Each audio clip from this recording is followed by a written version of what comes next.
করে তখন প্রথমে বাদামটা আসে, তারপরে আস্তে আস্তে ওই বাদামের উপরে একটা ফল হয়। কাঁচা থাকতে ফলটা দেখতে সবুজ রঙের হয় এবং যখন আস্তে আস্তে পাকে তখন ফলটা একদম হলুদ হয়ে যায়। যেহেতু কিছুক্ষণ আগে বৃষ্টি এবং ঝড়ো বাতাস হয়েছে, অনেকগুলা পাকা ফল নিচে পড়েছিল। গাছের নিচ থেকে পাকা কাজু ফলগুলা খোঁজার এক্সপিরিয়েন্সটা ছিল আমার কাছে একদমই নতুন। খোঁজাখুঁজি করে অনেকগুলো কাজু ফলে আমি সংগ্রহ করছি। আর এই কাজু ফলগুলোকে কিন্তু কাজু আপেল বলে। আর এই কাজু আপেলগুলো কিন্তু খাওয়া যায়, আমি শুনেছি এগুলো খুবই সুস্বাদু হয় খেতে। দেরি না করে একটা কাজু আপেল আমি খাওয়ার প্রিপারেশন নিলাম। প্রথমে ওর গ্রান সম্পর্কে বলি, খুবই স্ট্রং এবং মিষ্টি একটা স্মেল। যেহেতু গাছ পাকা, খুবই নরম ফল, উপরের পার্টটা একটু রাবারের মতো খেতে, বাট ভেতরের পার্টটা একদম নরম এবং খুবই মিষ্টি এবং রসালো। আমার দেখা কাজু ফল একমাত্র ফল যেটার বিচি হয় ফলের ভেতরে না, ফলের বাইরে। আর যে সাদা রঙের কাজু বাদামের সাথে আমরা পরিচিত, সেটা কিন্তু এই বীজের ভেতরেই আছে।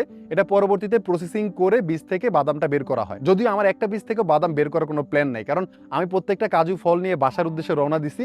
বাসায় এসে আমরা প্রত্যেকটা বীজ আলাদা করছি। আর এই বীজগুলো থেকে কাজু বাদামের গাছ হয় কিনা সেটা দেখতে হলে পরবর্তী ভিডিওর জন্য অপেক্ষা করতে